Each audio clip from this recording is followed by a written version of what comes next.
TTV Dinakaran அவருடைய பருப்பு எடப்பாடியிடத்துல பேசுறது. இன்னும் ரொம்ப கொச்சியா சொல்ற ஆட்டிய படம் பார்த்தாரு கட்சியா.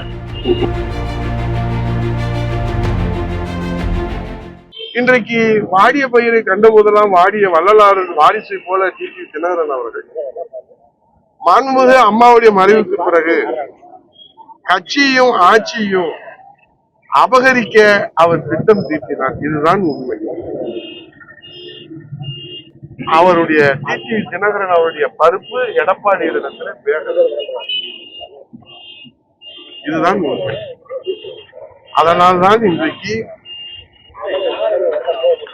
இன்னும் ரொம்ப கொச்சியா சொல்ற ஆட்டிய படம் பார்த்தாரு கட்சியா. அது புரியல அவரால. அந்த விரக்தியின் வெளிப்பாடாக, அந்த வேதனையின் வெளிப்பாடாக, அந்த இயலாமையின் வெளிப்பாடாக இன்றைக்கு வாய் புளித்ததோ மாங்காய் புளித்ததோ என்று வாய்க்கு வந்ததெல்லாம் பேசிக்கொண்டே இருக்கிறார்கள்.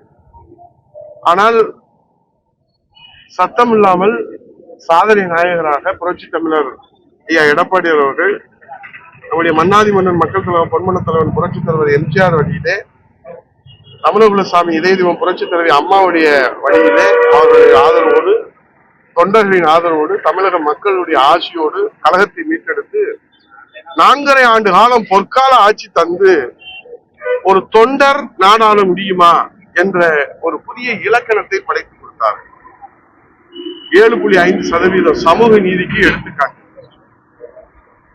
யார் கொண்டு வந்தார்? புரட்சி தமிழர் ஐயா எடப்பாடி அவர்கள். 11 மருத்துவக் கல்லூரிகள் யார் கொண்டு வந்தார்? எடப்பாடி அவர்கள்.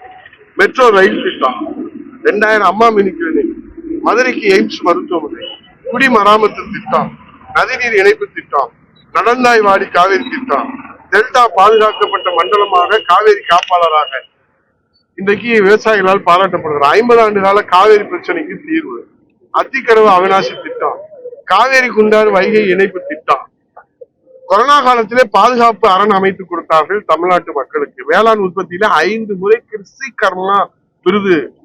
சொத்து வரி உயர்வு கிடையாது, மின்கட்டண உயர்வு கிடையாது, பால்விலை உயர்வு கிடையாது, எந்த விலை உயர்வும் இல்லாமல், விலைவாசி உயர்வு இல்லாமல் தமிழ்நாட்டு மக்களை காப்பாற்றினாங்க. 6 புதிய மாவட்டங்கள்.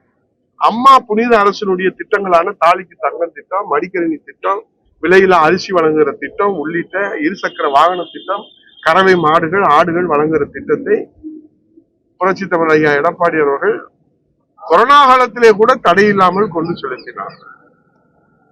இன்றைக்கு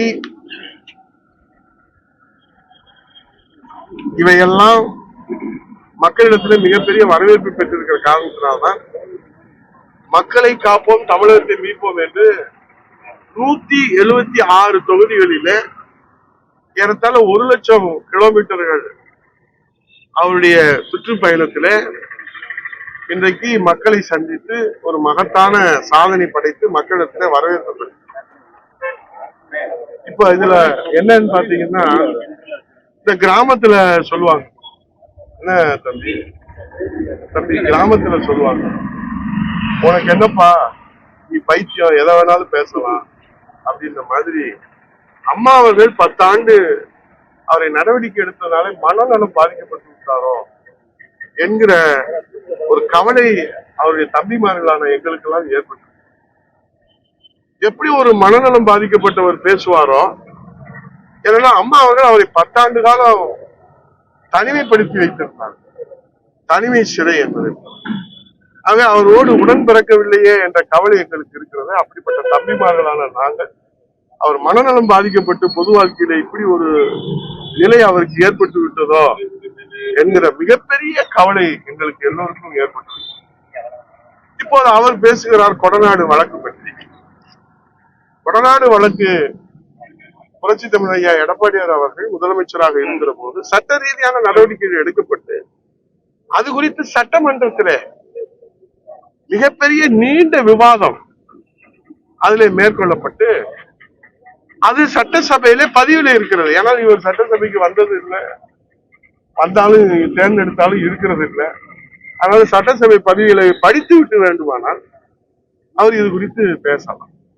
அவர் என்ன சொல்றாரு?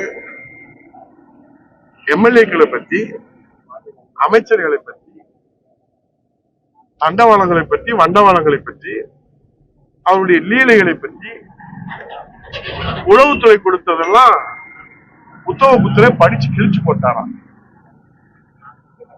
எவ்வளவு ஒரு கீழ்த்தரமான ஒரு சிறுமைப்படுத்துகிற ஒரு எண்ணம் என்று பார்க்கணும்.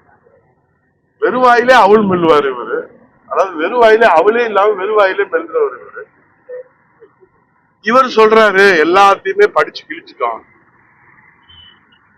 எப்படி எதை வேண்டுமானாலும் பொது வெளியில பேசி விடலாமா? இது என்ன நியாயம்? அண்ணா திராவிட முன்னேற்ற கழகம் என்பது 52 ஆண்டு காலம் மிகப்பெரிய ஒரு மாபெரும் மக்கள் இயக்கம். 2 கோடி தொண்டர்கள் வீட்டை மறந்து, பிள்ளைகளை மறந்து, குடும்பத்தை மறந்து, உறவுகளை மறந்து, சொந்தங்களை மறந்து, நட்பை மறந்து, அத்தனையும் அர்ப்பணித்து மக்களுக்காக சேவை செய்வதே நீங்கள் இப்படி வாய்க்கு வந்த வழி பொது வெளியிலே கொச்சைப்படுத்தி பேசினால், சிறுமைப்படுத்தி பேசினால், அவதூறாக பேசினால் எல்லாரும் வேடிக்கை பார்த்து கொண்டிருப்பாங்க. உங்களுக்கு தமிழ்நாட்டுல என்ன வேலை எங்களுக்கு தெரியல. இவருக்கு என்ன பிரச்சனைன்னு நமக்கு தெரியல. இப்போ பக்கத்து இலைக்கு பாயாசம் அப்படின்னு கிராமத்துல சொல்லுவாங்க. இவருக்கு சேர மாட்டாராம். ஆனா இவரை சேர்த்துக்கிறவன் என்னை சேர்த்து இவரை சேர்த்துக்கிறவன் யாரும் சொல்றாருன்னு உங்களுக்கே தெரியும். அவர் சொல்லியிருக்காரு, பக்கத்து இலைக்கு பாயாசம், பாயாசத்தை ஊத்து பாரு.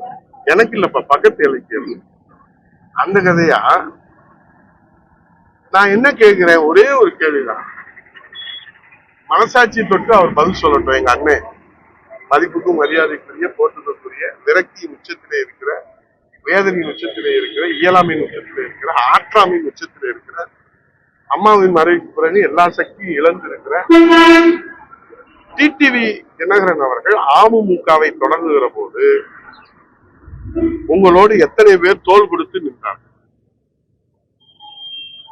நீங்கள் கட்சி ஆரம்பித்து தேர்தலை சந்தித்து மக்கள் உங்களை நிராகரிக்கப்பட்ட பிறகு உங்கள் கொள்கை, உங்கள் லட்சியம், உங்களுடைய அணுகுமுறை, உங்களுடைய பேச்சு, ஆணவம் அத்தனையும் மக்கள் உங்களை தள்ளி வைத்ததற்கு பிறகு, இந்த புதிய கட்சி தொடங்கியதற்கு பிறகு நீங்கள் எத்தனை பேரை சட்டமன்ற உறுப்பினராக கொண்டு வந்து தொடங்கியதற்கு பிறகு 10 பேரை 18 பேரை தெருவில் நிறுத்தியிருக்கிறேன். செய்திகளை உடனுக்குடன் தெரிந்து கொள்ள கீழ்கண்ட கேபிள் மற்றும் டிடிஎச் நெட்வொர்க்குகளில் எம்நாடு செய்தி தொலைக்காட்சியை காணுங்கள்.